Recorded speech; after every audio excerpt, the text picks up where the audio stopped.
Il y a des habitudes qui s'installent petit à petit dans notre quotidien, parfois même sans qu'on s'en rende compte, et qui pourtant nous font plus de mal que de bien. Souvent, ce sont des toutes petites habitudes, mais qui pourtant, réitérées tous les jours, peuvent avoir un réel impact sur notre santé physique et mentale. Mais aujourd'hui, on est là pour changer tout ça. Dans cette vidéo, on va parler de ces 10 habitudes qu'on fait presque tous, celles à arrêter immédiatement, et surtout, le plus important, par quoi les remplacer pour retrouver la sérénité qu'on mérite tous et toutes au quotidien. Tu vas voir, c'est souvent des changements tout simples mais qui font toute la différence, alors si ça t'intéresse, c'est parti!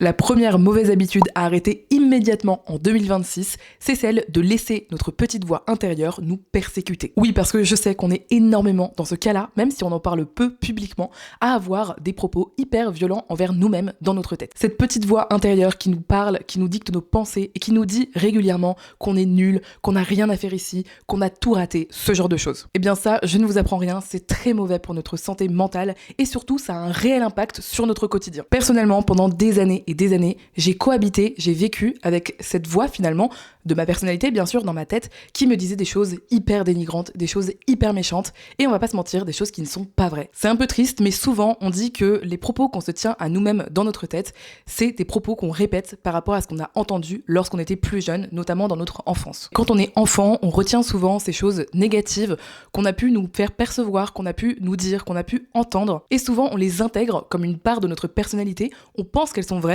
alors que c'est pas du tout le cas. Le truc, et ça faut le savoir, que nos pensées soient positives ou négatives, c'est qu'on croit nos pensées. On a tendance à s'accrocher à nos pensées et à se dire que bah oui en fait, c'est une vérité, c'est quelque chose de juste de se dire que je suis tout simplement nul par exemple. Alors qu'en fait c'est totalement faux. Et c'est là qu'on peut reprendre du pouvoir et qu'on peut changer cette mauvaise habitude. En fait, on peut entraîner tout simplement notre cerveau à voir les choses différemment, à arrêter de nous dire ces choses méchantes et persécutantes au quotidien. De la même façon qu'on va croire les choses négatives que notre cerveau nous dit sur nous-mêmes, on peut aussi croire des choses positives que notre cerveau nous dit sur nous-mêmes. Et ça, c'est un petit travail quotidien pour tout simplement remplacer ces phrases négatives par des phrases positives, beaucoup plus tournées vers l'avenir, vers l'appréciation de soi-même et vers la possibilité de s'améliorer. Et pour cette raison, je m'étais créé il y a quelques mois un petit tableau où justement j'écrivais les phrases que j'ai tendance à me dire et qui sont hyper négatives, qui me descendent, et justement les phrases par lesquelles les remplacer. Alors par exemple, le premier, c'est remplacer je suis nul par je suis encore en train d'apprendre et mon cerveau évolue avec l'effort. Donc au lieu de voir les choses de façon hyper manichéenne, toute blanche ou toute noire, en l'occurrence plutôt toute noire, on va dire à notre cerveau non, je suis pas nul en fait. Je suis juste encore en train d'apprendre. C'est normal que je fasse des erreurs puisque je suis en train d'apprendre. Et ça, c'est une façon beaucoup plus positive de voir les choses. Bon, maintenant, je pense que vous avez compris le concept. On va lire toutes les autres phrases. Donc il y a par exemple je ne serai jamais comme eux ou jamais comme elles. Ça, c'est la phrase qu'on se dit quand on a la sensation d'être en retard, quand on a l'impression que tout le monde fait mieux autour de nous et que nous, on n'arrive pas à faire comme eux. Eh bien, à la place, je me dis, je suis sur mon propre chemin et j'en suis fière. Ensuite, il y a je fais toujours tout de travers ou bien je rate toujours tout, ce genre de phrase, à remplacer par je fais des erreurs, certes, mais j'apprends et je m'améliore à chaque fois. Après, il y a le fameux j'ai pas le temps. J'ai pas le temps de m'occuper de moi-même, j'ai pas le temps de faire ça pour ma santé mentale, j'ai pas le temps de faire ça pour ma santé physique, etc. On peut remplacer cette phrase par c'est important, je vais prendre du temps pour ça. Parce que oui, c'est toujours important de prendre du temps pour soi, pour sa santé physique et mentale. Ça nous sert vraiment sur le long terme. La phrase c'est trop tard pour moi. Eh bien, remplacez-la par mon cerveau peut évoluer, il n'est jamais trop tard. Après, il y a j'aurais dû mieux faire. Et ça, vous pouvez le remplacer par j'ai fait de mon mieux avec les capacités que j'avais à ce moment-là. C'est vraiment une façon de se reparenter, de dire les choses positivement, de se pardonner et de dire je continue d'avancer, malheureusement je regrette ce que j'ai fait, mais avec cette phrase vous redéveloppez l'empathie que vous pouvez avoir envers vous-même et ça c'est vraiment très très aidant. Et la dernière phrase c'est je n'y arriverai jamais, à remplacer par j'apprends, je progresse pas à pas. Toutes ces petites phrases beaucoup plus positives à se dire, c'est un réel exercice à faire au quotidien parce que vous allez voir quand ça fait des années que vous avez l'habitude de vous dénigrer, de vous auto-flageller par ces petites paroles qui sont vraiment négatives, et bien les remplacer c'est tout simplement créer un nouveau circuit d'habitude dans votre tête. Du coup, ce petit tableau, vous pouvez faire une cape écran, le garder sur votre téléphone ou bien pourquoi pas l'imprimer encore mieux et l'afficher dans un endroit chez vous où vous passez tous les jours et régulièrement vous lisez le petit tableau et vous allez voir que petit à petit vos pensées vont changer pour le mieux et je vous assure que pour moi ça a été une libération. Pour cette première mauvaise habitude, je tiens à insister sur le fait que ce n'est pas normal de mal se parler et que vraiment dans cette vie on n'a pas besoin d'un bourreau ou d'une bourrelle qui est notre propre personne en fait, qui nous suit littéralement de notre vie jusqu'à notre mort. C'est vraiment très très dommage de ne pas être son propre allié. Donc Donc ouais, changer, shifter un petit peu cette voix intérieure en quelque chose de plus positif, de plus bienveillant, de plus empathique envers nous-mêmes. Je vous jure que ça change tout et je pense vraiment que c'est une bonne habitude à adopter en 2026. La deuxième mauvaise habitude dont on va parler aujourd'hui, c'est de penser qu'il faut attendre d'être malade pour prendre soin de soi. Et ça, c'est vraiment une mauvaise habitude que je me dis aussi à moi-même parce que j'ai vraiment tendance à ne pas prendre soin de moi suffisamment alors qu'il n'y a rien de pire que d'attendre pour sa santé physique et mentale, d'attendre finalement le dernier moment pour prendre soin de soi. Et quand je parle de prendre soin de soi, je parle de plein de façons différentes de prendre soin de soi. Et parfois, ça prend pas 2 heures sur une journée, parfois c'est vraiment un tout petit truc qui peut prendre 5 minutes et qui peut tout changer. Prendre soin de soi dans son quotidien et à son échelle, ça peut être quelque chose d'aussi petit que de prendre quelques instants pour échanger quelques mots avec sa boulangère par exemple. Ça a été prouvé que c'est excellent pour la santé mentale de simplement avoir des interactions sociales. Je vous jure que d'échanger simplement quelques mots avec quelqu'un que vous croisez régulièrement, c'est hyper positif pour vous. Il y a aussi le fait par exemple de se lever et d'aller marcher ne serait-ce que 5 minutes, 10 minutes, pourquoi pas 20 minutes. Ça va faire une énorme différence sur votre santé. Également cette petite habitude de choisir un repas maison plutôt que de choisir un repas industriel. D'apprendre à gérer son stress et son anxiété avec de la cohérence cardiaque par exemple. Ou encore d'intégrer des compléments alimentaires adaptés à ses besoins dans son quotidien. Tout ça, ça crée un ensemble et c'est autant de micro-gestes qui, mis bout à bout sur le long terme, peuvent vraiment vous faire du bien. D'ailleurs, personnellement, l'une des habitudes que j'ai mises en place dans mon quotidien depuis quelques mois pour me donner un coup de pouce dans mes périodes de tension ou de surcharge émotionnelle, ça a été tout d'abord d'intégrer, comme je vous le disais, la cohérence cardiaque, mais aussi d'intégrer des compléments alimentaires et notamment un qui est une plante adaptogène qui s'appelle l'ashwagandha. Je sais pas si vous connaissez, mais en tous les cas, je suis très heureuse de pouvoir vous en parler plus en détail dans cette partie de la vidéo en collaboration avec la marque d'ashwagandha que je prends qui s'appelle Amoseeds. Amoseeds, qu'est-ce que c'est ? C'est une marque française spécialisée dans les super aliments et dans les compléments bio avec une approche naturelle, simple et raisonnée de la santé. De mon côté, j'ai commencé à intégrer plusieurs de leurs compléments dans ma routine pour cibler des besoins bien précis. Tout d'abord, l'ashwagandha dont je vous parlais, c'est une plante qui est dite adaptogène et c'est un complément alimentaire qui s'inscrit totalement dans ma routine de bien-être et de relaxation. J'ai également commencé à prendre le complément alimentaire pour les règles douloureuses. C'est des petites gélules qui sont à base de framboisier, de gâtillier et d'achillée millefeuille. Comme tous les autres compléments alimentaires, Amoseeds, il est bio et ça c'est super important pour moi. Et celui-là, je le prends de toute évidence pour m'aider à mieux vivre cette période du mois. Et enfin, je prends le complexe digestion. Donc celui-ci, il est à base de réglisse, fenouil et gingembre et il m'aide à accompagner mon équilibre digestif au quotidien. Vous verrez parce que je vous mets le lien vers le site d'Amoseeds en description, mais c'est un site qui regorge de super aliments ciblés en fonction de vos problématiques parce qu'on va pas se mentir, mes problématiques personnelles ne sont pas forcément les vôtres et c'est ça justement qui est chouette, c'est que sur leur site, il y en a vraiment pour tous les goûts et intégrer certains de ces super aliments dans votre quotidien, ça peut être un vrai coup de pouce pour soutenir les efforts que vous faites déjà pour votre santé. La bonne nouvelle, c'est que pendant tout le mois de janvier, il y a moins 20% sur une sélection de produits Amoseeds. C'est tous les produits, vous savez, qui ont été pensés justement pour la période d'après-fête. Et sachez qu'avec mon code RENARD, vous avez moins 10% supplémentaires sur tout le site. Et ces moins 10%, ils sont justement cumulables avec les produits qui sont déjà en réduction. Dans tous les cas, je vous laisse le lien vers le site d'Amoseeds en description. N'hésitez pas à aller cliquer pour aller voir. Et on passe tout de suite à la troisième mauvaise habitude qui a été un réel changement lorsque j'ai décidé d'arrêter ça. Et cette mauvaise habitude, c'est de rester enfermé le matin. En fait, il y a une chose qu'il faut absolument savoir, c'est que la luminosité en intérieur n'est presque jamais aussi forte que la luminosité en extérieur. Et même les jours où vous avez l'impression qu'il fait super gris, qu'il fait super sombre, sachez qu'il fait encore beaucoup plus sombre chez vous qu'à l'extérieur. C'est la raison pour laquelle c'est hyper important de sortir. Tout simplement parce que la lumière, la luminosité, ça a un impact réel sur notre santé mentale et physique. En fait, si vous vous réveillez et que vous restez enfermé le matin pendant un certain temps et que vous ne prenez pas justement la lumière du jour, votre corps a parfois du mal à réellement comprendre que vous vous êtes levé et que maintenant c'est la journée quoi. Une chose à retenir, c'est que la lumière naturelle, elle va comme régler votre horloge interne. On l'a tous et toutes, cette horloge interne, et parfois elle est un peu déréglée comme dit. Même si vous vous réveillez, votre corps n'a pas réellement l'impression que c'est la journée. Surtout pendant ces périodes où il fait nuit une bonne partie de la journée. En réalité, simplement 5 ou 10 minutes en extérieur, ne serait-ce qu'à votre fenêtre ouverte ou à votre balcon, ça peut faire une réelle différence. Cette lumière naturelle, qui va être donc plus forte qu'en intérieur, vous l'aurez compris, elle va stimuler notamment avant votre sérotonine. Et la sérotonine, c'est l'hormone du bien-être, de la motivation. Le fait de sortir comme ça va réduire drastiquement vos risques de dépression saisonnière. Ça va également vous aider à diminuer votre anxiété, votre stress. Et ça, on sait qu'à ces périodes de l'année, là, c'est vraiment compliqué pour tout le monde. Et enfin, j'ai envie de dire, c'est la cerise sur le gâteau, mais c'est important aussi. En général, lorsqu'on va dehors, eh bien, on va aussi bouger un peu plus. Potentiellement, vous allez faire juste un petit tour de pâté de maison avec votre café ou avec votre petit déjeuner, pourquoi pas. Ça, c'est vraiment une super habitude à mettre en place.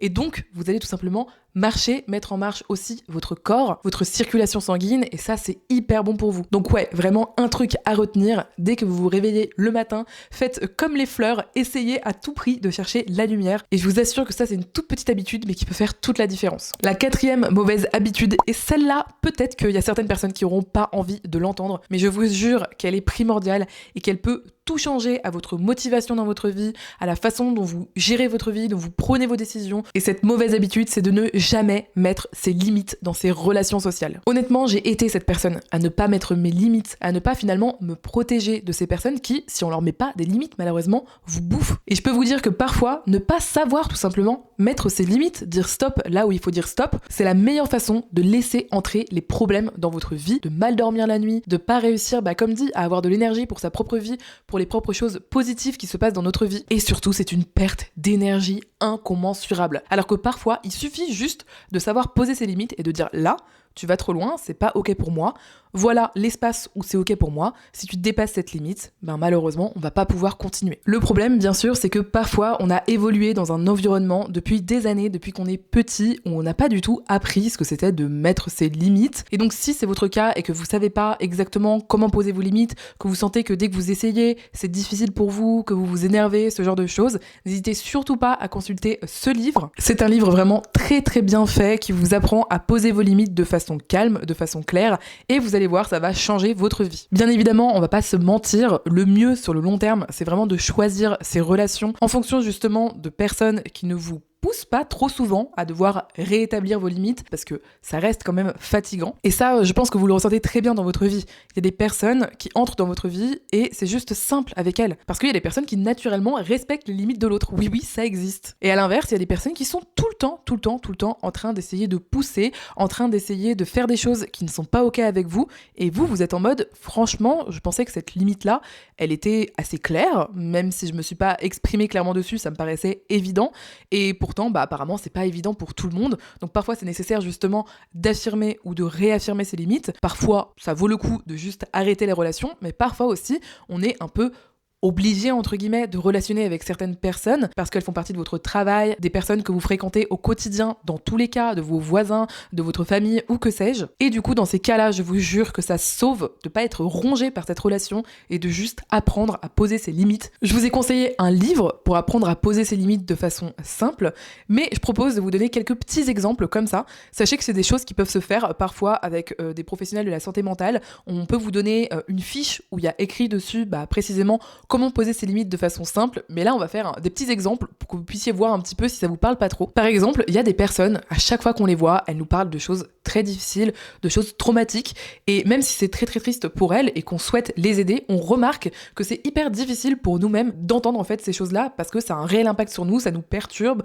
on a du mal à continuer notre journée après et on sait pas trop quoi faire de ces informations. Et une façon assez simple de gérer cette situation par exemple, c'est de dire je suis désolée pour ce que tu as vécu, mais là je suis pas à l'aise avec ce sujet, j'aimerais vraiment qu'on change de sujet. Et vous observez justement comment la personne réagit. Il y a des personnes, vous leur posez vos limites, elles vont tout de suite respecter. Elles vont dire « Ah désolé, j'avais pas compris, bien sûr, on change de sujet ». Il y a d'autres personnes qui vont vraiment forcer et reforcer. Donc vous pouvez répéter la limite, répéter ce que vous venez de dire, et si vous voyez vraiment que la personne elle insiste trop, que ça vous met trop mal à l'aise, etc., vous pouvez aussi mettre une limite physique, c'est-à-dire juste partir. Maintenant, au travail, par exemple, disons que vous avez un ou une supérieure, un ou une collègue qui vous demande de faire quelque chose d'une façon où vous trouvez ça un peu bizarre et vous vous dites ok, là j'ai l'impression qu'il y a un peu une pression qui est un peu étrange. Dans ces cas-là, vous pouvez tout simplement dire ok, je crois que je comprends ta demande, mais est-ce que tu pourrais me la poser par écrit s'il te plaît, m'envoyer un mail par exemple pour que ce soit plus clair pour moi. De cette façon, ça vous permet d'avoir toujours une trace écrite de ce qui s'est passé, de cet échange, et surtout ça permet vraiment de cadrer les demandes. Évidemment, dans tous les cas, vous n'êtes pas obligé de vous justifier, parfois vous pouvez juste dire non. Et vraiment les clés importantes à retenir en gros pour bien poser ses limites, c'est parler en votre nom, donc vraiment toujours utiliser le je. jeu, c'est d'essayer de rester le plus calme, le plus clair possible, de ne pas surexpliquer, c'est-à-dire une fois que vous avez dit la chose, vous vous taisez, vous attendez de voir la réaction de la personne et ensuite vous prenez vos décisions en conséquence. Donc comme dit, potentiellement partir, répéter ce que vous venez de dire, mais ne surexpliquez pas ce que vous venez de dire. Et ce qui est très pratique avec les documents dont je vous parlais ou le livre dont je vous parlais, c'est qu'il y a tout un tas d'exemples justement comme ça. Et vous pouvez tout simplement lire ça, lire ces listes et après juste voir effectivement que finalement c'est pas très très compliqué en général de poser ses limites. Et vous pouvez vous exercer en fait avec un ami, un proche, etc. à faire des situations comme ça et à voir comment vous pouvez poser vos limites de façon claire, simple et comment ça peut vous aider et même parfois aider des personnes dans votre entourage. La prochaine mauvaise habitude, on repart sur des habitudes de santé physique, mais vous allez voir, c'est hyper important également, ça va être de rester statique trop longtemps. Et alors là, je plaide complètement coupable, j'ai un métier dans lequel je passe beaucoup de temps quand même derrière l'ordinateur, et malheureusement, on le sait aujourd'hui, rester statique trop longtemps, c'est hyper mauvais pour la santé malheureusement, et en réalité, c'est pas si compliqué de réintégrer parfois un tout petit peu de mouvement dans son quotidien, et c'est ça qui va faire la différence. La règle d'or, en gros, si vous avez un métier comme moi, statique, c'est tout simplement de bouger à minimum toutes les 30 à 45 minutes. Parfois, vous n'avez pas besoin de grand chose. Juste faire un tour de votre appartement, marcher pendant 5 minutes, c'est déjà génial. Vous pourriez aussi faire quelques squats. Vous étirer, c'est aussi très très efficace. Et ces petites actions-là, vous en choisissez une par exemple et vous la faites pendant 1 à 3 minutes et déjà ça aide énormément. Et ça, faut vraiment le faire toutes les 30 à 45 minutes. C'est vrai qu'il y a beaucoup de personnes qui travaillent assises, qui ne bougent pas et qui malheureusement ne font pas ça toutes les 30 à 45 minutes, comme dit moi la première. Une autre chose qu'il faut vraiment savoir, c'est que le mouvement, beaucoup de mouvements en fait un petit peu fractionnés comme ça dans la journée, ça sera toujours supérieur à faire une séance de sport tous les jours. On appelle ça en anglais le sedentary behavior paradox, donc le paradoxe du comportement sédentaire en français, c'est-à-dire que même si avant d'aller au travail, vous allez faire une séance de sport et qu'ensuite vous passez votre journée entière assise sur une chaise à ne pas vraiment bouger, faut savoir que ça compense pas en fait. Les 1 heure de sport le matin ne vont pas compenser en fait le fait que vous soyez sédentaire toute la journée par la suite. Donc si vous avez des appels par exemple pour votre travail, n'hésitez pas à marcher pendant ces appels. Vous pourriez aussi tout simplement, lorsque vous arrivez au travail, choisir de prendre l'escalier plutôt que l'ascenseur. Ou encore régulièrement vous lever pour aller prendre un verre d'eau, remplir votre gourde, ce genre de choses, c'est déjà une super aide. Autre chose qui va aider énormément sur une journée de travail, c'est de varier les postures.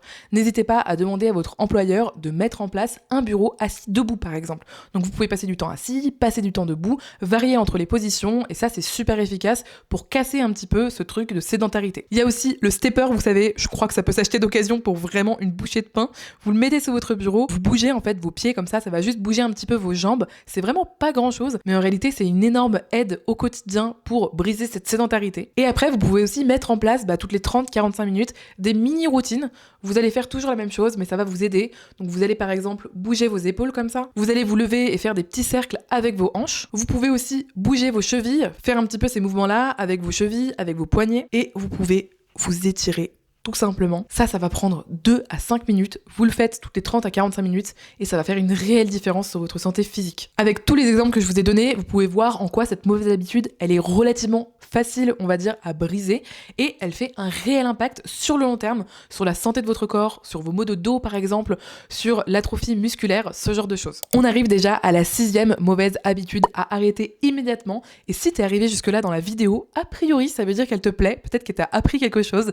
Alors si c'est le cas, je t'invite à t'abonner et à laisser un commentaire avec l'emoji pouce en l'air, comme ça je saurai que toi t'es arrivé jusque là dans la vidéo. Et cette 6e mauvaise habitude, c'est de ne pas mettre de limites avec l'utilisation de son téléphone portable. Bon, tout d'abord on va parler des limites temporelles qui sont extrêmement importantes. Ça va être tout simplement déjà d'aller regarder dans votre téléphone portable, dans les réglages, vous allez trouver un endroit où on vous dit combien de temps vous passez tous les jours sur votre téléphone portable. En général, ça fait un choc, on passe pas mal d'heures sur son téléphone portable tous les jours. Et déjà, en avoir conscience et prendre conscience de tout ce qu'on pourrait faire pendant ces heures-là, ça aide à avoir envie de changer par la suite. Ensuite, moi, ce que je vous conseille de faire, c'est d'enclencher un timer dès lors que vous allez dans un endroit chronophage sur votre téléphone, donc par exemple les réseaux sociaux, vous enclenchez un timer avant d'ouvrir l'application sur votre téléphone et comme ça, vous avez une réelle conscience de combien de temps vous passez en fait sur ce réseau social à ce moment-là de la journée. Vous regardez régulièrement en fait, de temps en temps le timer et vous dites oula, ok, là ça fait quand même 32 minutes que je suis sur mon réseau social, c'est pas mal, peut-être que je pourrais faire autre chose. chose, me lever justement, et ça pourra vous aider vraiment à casser ce moment où vous êtes absorbé par votre écran. D'ailleurs, je tiens à le glisser ici, cette vidéo, elle se veut totalement non culpabilisante. En réalité, on a tendance à se mettre la faute sur soi-même alors que c'est pas du tout le cas, on n'est pas fautif dans plein de cas. Le cas du téléphone portable par exemple, c'est tout à fait normal de se faire absorber par les réseaux sociaux, par le téléphone portable. Il faut vraiment retenir qu'il y a des milliers et des milliers de cerveaux très intelligents qui ont travaillé pendant des années justement pour faire en sorte que vous restiez le plus longtemps possible sur les réseaux sociaux. Mais nous, ce qu'on peut faire, c'est remettre en place dans notre quotidien des petites choses qui font qu'on se rend compte justement de ces choses-là et que ça peut nous aider justement à sortir un petit peu de ce cercle. Bien évidemment, il existe tout un tas d'applications, dont des applications payante. Je vous mettrai une application payante juste ici que je n'ai pas testée mais qui a été conseillée par une autre collègue influenceuse. Et apparemment, elle est très efficace. Vous savez, c'est des applications qui viennent bloquer en fait d'autres applications. Donc vous choisissez les applications à bloquer à partir d'une certaine heure par exemple de la journée ou de la nuit. Ça peut vraiment vous aider si vous savez que vous avez du mal à vous endormir le soir, que vous scrollez très longtemps et qu'après vous regrettez d'avoir arrêté trop tard par exemple. Vous pouvez vous mettre une alarme aussi, dire bon ok là j'ai besoin de décompresser, j'ai envie aussi et c'est tout à fait ok d'aller sur les réseaux sociaux, de scroller. Scroller c'est pas forcément quelque chose de toujours négatif, au contraire j'apprends plein de choses. Parfois, ça me sort de mon mood négatif, ça me met au contraire dans un mood positif parce que on me montre des choses rigolotes, etc. Et je sens que ça me fait du bien de rigoler devant mon écran. Mais je vais tout simplement dire, bah là, je vais mettre un timer de 30 minutes, 45 minutes, 1 heure, enfin que sais-je, vous mettez le timer que vous voulez. Et une fois que le timer sonne, je vais pas me dire que je vais arrêter les réseaux sociaux parce que parfois, ça va être trop pour moi et je vais juste avoir envie de l'ignorer. Je vais juste me dire, tu te lèves, tu vas boire un verre d'eau et pendant au moins 5 minutes, tu regardes pas d'écran. Et en général, ça m'aide justement à sortir un peu de mon état, à réfléchir à autre chose et à me dire ah bah en fait, j'ai envie de cuisiner, ah bah en fait, j'ai envie de lire un livre, ah bah en fait, j'ai envie d'appeler une amie, j'ai envie de faire autre chose quoi. Maintenant, on va parler de la chose que j'ai faite par rapport à mon portable et qui m'a tellement aidée et vraiment c'est une trop bonne habitude, ça va être de mettre des limites spatiales à votre téléphone portable. Et ça, je vous jure que ça change la donne et pourtant personne n'en parle. C'est tout simplement dire mon téléphone portable, je peux l'utiliser dans tels endroits de la maison, mais je ne peux jamais le faire entrer dans tel endroit de la maison. Par exemple, une première chose, ça peut être de dire je ne prends plus mon téléphone aux toilettes, par exemple. Parce que c'est vrai qu'aux toilettes, parfois, on a un peu de temps et on cherche à l'occuper comme ça. Bah non, je mets un livre dans les toilettes, je mets un magazine dans les toilettes, je ne prends plus mon téléphone dans les toilettes. Moi, ce qui a vraiment changé la donne, ça n'a pas été les toilettes, c'est vraiment la chambre. L'espace dans lequel je suis actuellement, c'est ma chambre et c'est un espace dans lequel j'essaye le plus possible de ne pas du tout laisser rentrer mon téléphone portable. Donc bien évidemment, mon chargeur de téléphone portable n'est pas dans ma chambre. Il est dans la cuisine, ce qui fait que je mets à charger mon téléphone dans la cuisine. Au début, j'ai eu une période de transition où je mettais mon téléphone portable sur la table de chevet qui n'était pas la mienne. Ça me rassurait pas de pas avoir mon téléphone à côté de moi. Et du coup, je l'ai espacé petit à petit. Après, je l'ai mis dans un tiroir dans ma commode derrière. Et ensuite, je l'ai vraiment sorti de la chambre. Et maintenant, c'est l'inverse. Quand le téléphone est dans la chambre, je me sens pas bien, je suis en mode ah là là, je sais que ça pourrait me mettre dans une spirale où je vais scroller pendant 3 heures et je vais pas réussir à dormir. L'objectif c'est pas de le faire d'un coup et de pas réussir. Vraiment, faites un pas après l'autre. Franchement, ça peut énormément vous aider. Moi, je suis en diagnostic pour un TDAH et je peux vous dire que cette façon de faire un petit pas après l'autre, ça m'aide énormément. Et au bout d'un moment, vous allez voir les impacts positifs sur votre vie de mettre en place ces nouvelles bonnes habitudes et vous allez juste plus vouloir revenir à l'ancienne version de vous avec les mauvaises habitudes. Et c'est ça qui est vraiment génial avec les bonnes habitudes qu'on met en place, c'est qu'elles deviennent addictives mais positivement quoi. La 7e mauvaise habitude à arrêter immédiatement. Et là, je vous vois et je parle surtout aux femmes, ça va être de toujours faire plaisir aux autres, de toujours mettre les besoins des autres avant les siens et de s'oublier. On a cette habitude beaucoup en tant que femme, beaucoup de mamans, de mères de famille ont ces habitudes-là et malheureusement c'est extrêmement délétère. Je vais pas mettre la mauvaise ambiance, mais je pense que c'est important de le dire quand même parce que ce sont des femmes qu'on regrette aujourd'hui, mais il y a des femmes qui mettent tellement les besoins des autres avant les leurs qu'elles en viennent à, comme dit, ne pas du tout prioriser leur santé, ne pas aller chez le médecin malgré le fait qu'elles ont des symptômes de ouf et en venir à aller chez le docteur et malheureusement que ce soit potentiellement trop tard pour elles. Désolée, c'est hyper triste et c'est horrible. Les femmes parfois s'oublient tellement, elles sont dans des situations parfois de précarité aussi où elles veulent absolument protéger les autres, protéger leurs enfants, etc. Et elles s'oublient à tel point que elles se soignent même plus et que ça peut devenir très très grave. S'il vous plaît, si vous m'écoutez et que vous vous reconnaissez dans cette mauvaise habitude, prenez ce temps pour vous. Et on en revient au début de la vidéo. Souvenez-vous cette phrase « je n'ai pas le temps ». Remplacez-la par « c'est important, je vais prendre ce temps pour moi ». Parce que peut-être qu'actuellement, vous n'avez pas le temps de le faire, mais il va falloir que vous preniez quelque chose que vous faites dans votre journée, qu'à un moment, vous l'enleviez et que vous disiez « ce jour-là, je prends ce temps pour moi » parce que c'est trop important pour votre santé physique et mentale. Toujours faire plaisir aux autres et s'oublier, c'est fini en 2025. Maintenant, on prend soin de nous, on reprend en fait le pouvoir et on recomprend que finalement, on mérite aussi que quelqu'un prenne soin de nous. On mérite aussi de prendre nous-mêmes soin de nous, de mettre un peu d'énergie sur nous-mêmes. Vraiment, changer cette chose-là en 2026, je vous jure que ça va vous faire un bien fou et potentiellement ça fera aussi du bien aux personnes autour de vous. La prochaine mauvaise habitude, et ça c'est vraiment très important et c'est un réel sujet sociétal en fait finalement, mais c'est de négliger ses relations sociales au quotidien. C'est hyper important de recréer société. C'est hyper important de recréer ces liens sociaux qu'on avait parfois avant et qu'on n'a plus aujourd'hui. Et parfois, recréer ces petites interactions sociales au quotidien, c'est vraiment pas grand-chose. C'est des toutes petites choses. C'est prendre des nouvelles de votre voisin, de vos voisins, des personnes qui vous entourent, qui sont hyper proches de vous. Faire comprendre à ces personnes que si elles ont besoin de vous à un moment, vous êtes là. Je vous assure que soigner ses relations avec son entourage, et là j'ai parlé du voisin, mais encore une fois, ça peut être toutes les personnes que vous croisez au quotidien. Demandez-leur comment elles vont. Ayez des petites attentions envers elles en leur disant ça me fait plaisir de te croiser aujourd'hui. Ça va autant vous faire un bien fou individuellement, c'est-à-dire à votre santé mentale, mais vous mettez aussi une brique sur quelque chose de plus grand, comme dit, qui est refaire société, recréer du lien dans la société, là où parfois nos politiques cherchent réellement à nous fractionner, à fractionner ce lien social. Et collectivement, c'est hyper important de créer justement ces liens sociaux, parce que le jour où potentiellement il y a quelque chose qui se passe politiquement et malheureusement c'est pas quelque chose de positif, on a besoin de ces liens sociaux pour se soutenir, pour mettre en place un système d'entraide. Donc concrètement, au quotidien, on fait comment ? La première chose à faire, pour moi, je pense, c'est tout simplement de faire des choses de politesse vraiment classiques. Dire bonjour aux gens lorsqu'on les croise, dire bonjour à nos voisins lorsqu'on les croise, leur demander juste comment ça va. Enfin, comme dit, vraiment des toutes petites choses d'interaction sociale, toutes petites, mais qui parfois sont hyper importantes. N'hésitez pas aussi à organiser des rencontres, c'est-à-dire lorsque vous avez des personnes où vous sentez que vous les voyez régulièrement dans votre quartier, que le courant passe bien, que ça vous fait plaisir. Invitez ces personnes chez vous si vous le pouvez, ou bien invitez-la à boire un verre à l'extérieur, prendre un thé, un café, que sais-je. Vraiment créer du lien avec ces personnes-là, hyper important. Vous allez peut-être en plus entrer dans la vie d'une personne qui en a vraiment besoin, une personne âgée par exemple, qui croise peu de monde et qui aurait vraiment besoin de ce petit moment avec vous. Peut-être que vous allez faire une belle rencontre. J'ai vraiment été inspirée par une femme que j'ai vue sur Instagram qui parlait justement de comment l'année dernière, elle avait invité des personnes tous les samedis chez elle à manger de façon très simple. Elle avait pas, s'était pas cassé la tête à récurer toute sa maison pour que ce soit parfait. Elle s'était pas cassé la tête à faire un repas où elle passait 3 ans en cuisine. Non, elle s'est juste dit avec son mari, et il venait d'avoir un bébé, qu'ils étaient vraiment isolés socialement, que ça commençait à être compliqué, etc. Et ils ont dit, ça va être compliqué, mais on va le faire. On va inviter des personnes tous les samedis chez nous. Et apparemment, ça a complètement changé leur vie, ça leur a recréé toute une communauté autour d'eux. Et moi, j'ai vraiment envie de plus inviter les gens cette année pour cette raison. Sachez qu'il y a une étude qui a été faite sur des dizaines et des dizaines d'années, sur énormément de personnes, et qui étudiait justement un petit peu les cheminements de vie, comment les gens étaient heureux ou malheureux, et aussi quelle était la chose qui faisait que les gens vivaient plus longtemps. La chose qui a été trouvée, ça a été les interactions sociales. Et le truc qui était incroyable dans cette étude, c'est que c'était pas forcément des interactions sociales hyper profondes, où il fallait passer beaucoup de temps avec la personne, même si elles sont géniales, bien sûr, ces interactions sociales, et elles sont nécessaires, bien sûr, mais c'était aussi, justement, comme je vous disais plus tôt dans la vidéo, parfois juste échanger quelques mots de plus avec sa boulangère.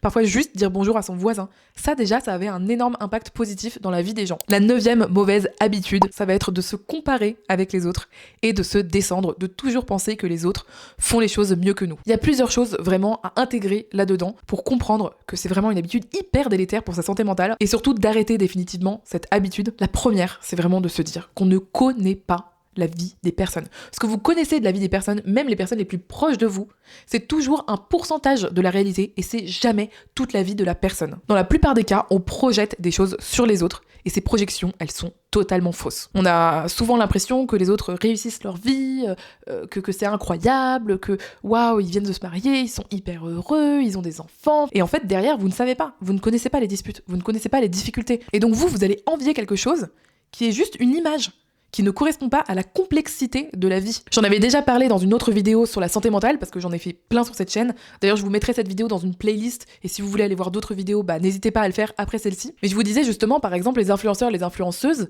on va projeter sur ces personnes les choses que ces personnes nous montrent, et ce qu'on nous montre, c'est jamais 100% la réalité. On a juste un tout petit bout de la vie de ces personnes. Donc ça, c'est vraiment déjà super important dans un premier temps de se dire « je ne sais pas ».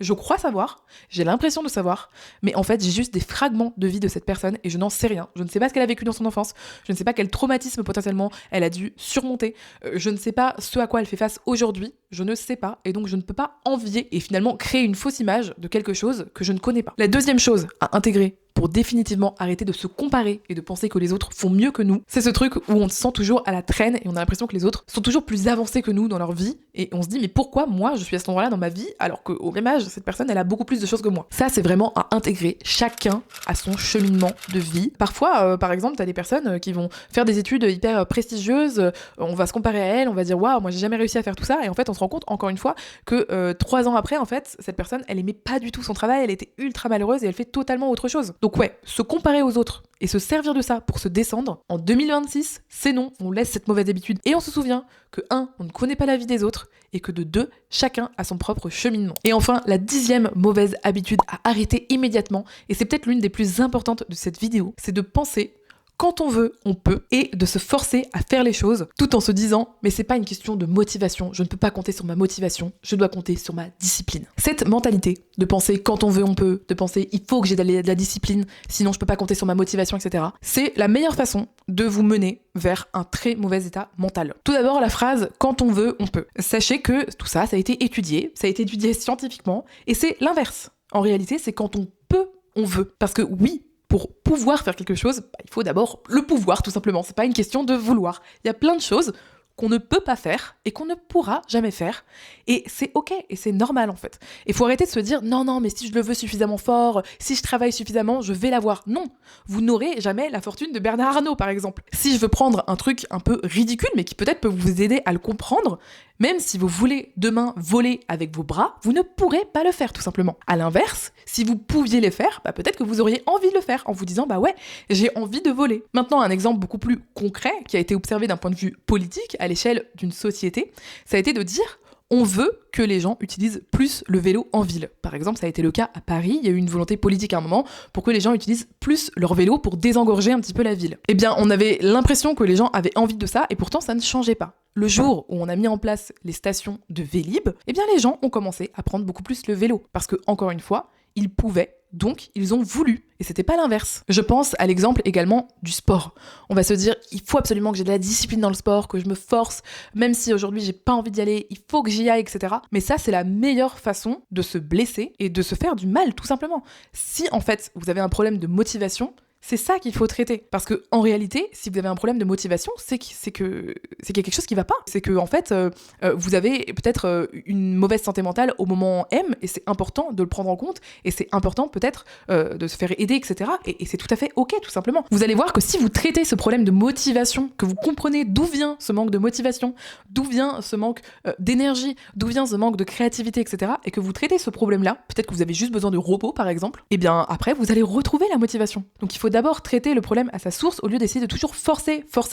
Vous allez vous mettre dans une spirale qui est délétère en fait pour votre santé physique et mentale. Donc à un moment, se lâcher la grappe, je crois que c'est hyper important. Avoir un peu plus de douceur envers soi-même. Arrêter de dire oui, c'est la discipline, il faut avoir une discipline de faire et tout. Mais non, mais en fait, en ayant cette discipline de faire, vous allez oublier le plus important. Vous allez oublier de vous écouter. C'est important de s'écouter. Vraiment, traitez le problème. Si vous n'avez pas de motivation, trouvez pourquoi. Faites-vous aider. Entourez-vous de douceur, de bienveillance. Et je vous jure que ce sera la meilleure décision de 2026. T'es arrivé jusqu'ici, je parie que tu en veux encore. Du coup, je t'invite à cliquer sur cette autre vidéo de ma chaîne. C'est 11 habitudes de santé mentale qui m'ont littéralement sauvé la vie. C'est une vidéo qui est super émotionnelle, dans laquelle je me livre beaucoup, mais qui, je le sais, a aidé énormément de personnes. Donc n'hésitez pas à aller cliquer pour aller voir. Laissez-moi un petit commentaire sous cette vidéo pour me dire ce que vous en avez pensé. Est-ce que vous avez appris quelque chose? Est-ce que vous-même, vous avez des conseils à donner aux personnes qui vont vous lire? Moi, je vous dis à tout de suite sur une autre vidéo de la chaîne. Et d'ici là, je vous dis à très bientôt.